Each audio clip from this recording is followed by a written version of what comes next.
C'est pas souvent qu'on a la chance d'assister à un musée aussi important à ciel ouvert. Ici, à Rennsport, c'est le plus grand rassemblement de Porsche au monde. Ça se déroule à tous les 2 à 3 ans. On a la chance cette année de vous présenter cet événement unique.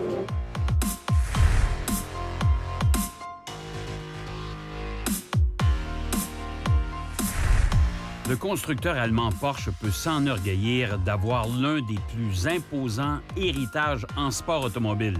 Si le rassemblement Rennsport regroupe les plus belles pièces au monde, il est également le meilleur endroit pour Porsche de présenter la collection regroupant les voitures qui ont marqué des dizaines de décennies en sport automobile. Il y a tellement de voitures que nous allons retenir surtout quelques modèles qui ont réellement marqué l'histoire.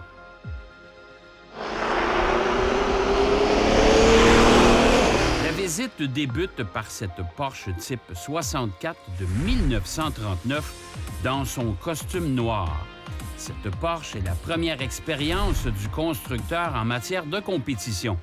3 de ces voitures ont été construites spécialement pour une course entre Berlin et Rome en 1939. Elle est assemblée sur un châssis de Volkswagen Beetle de l'époque. Puis défilent les nombreuses déclinaisons de cette première Porsche de compétition. Il faut également retenir les succès obtenus par les superbes 917 aux 24 heures du Mans. L'une d'elles était d'ailleurs en vedette dans le film Le Mans avec Steve McQueen. Ces voitures ont réussi des exploits en sport prototype, mais également dans la fameuse série Can-Am au début des années 70. Évidemment, je ne peux passer sous silence la Porsche 718 de 1960. Elle a précédé la célèbre 904 Carrera GTS qui prit la piste en 1964. Non loin de là, une Porsche 356B Abarth Carrera GTL, une pièce rare, difficile à trouver.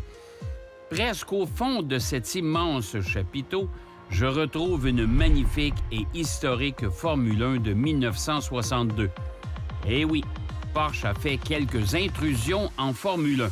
Cette 804 a été pilotée d'ailleurs par Dan Gurney et a gagné une seule fois, soit en 1962 au Grand Prix d'Autriche. Mais ils ont connu du succès au milieu des années 80 avec l'équipe à battre en ces temps glorieux, McLaren. Une MP4 2B pilotée par Alain Prost était bien en vue au milieu de ces superbes pièces de collection.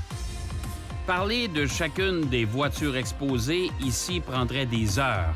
Chose certaine, l'histoire de la marque en sport automobile est inestimable.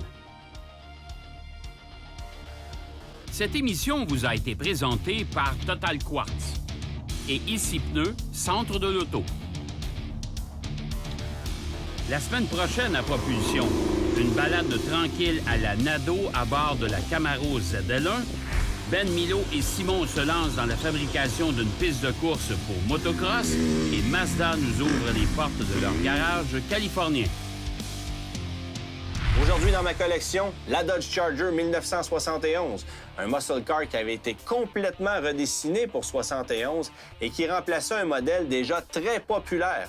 On avait un choix de modèles assez impressionnant, du modèle de base à la version RT, et les moteurs, il y en avait beaucoup. Un 6 cylindres en ligne de 145 chevaux comme moteur de base, et le moteur le plus puissant, c'était un 426 MI de 425 chevaux. Ça devait déménager. Mais considérez que le 6 cylindres consommait à peu près 15 litres au 100. Je vous laisse deviner maintenant combien consommait le 426 MI, ou encore pire, le 440 six-pack avec 3 carburateurs double corps. Ça devait être épouvantable. Pour plus de détails, visitez ma page YouTube Auto Joubert. Vous allez retrouver beaucoup de chroniques sur les voitures qui m'ont marqué.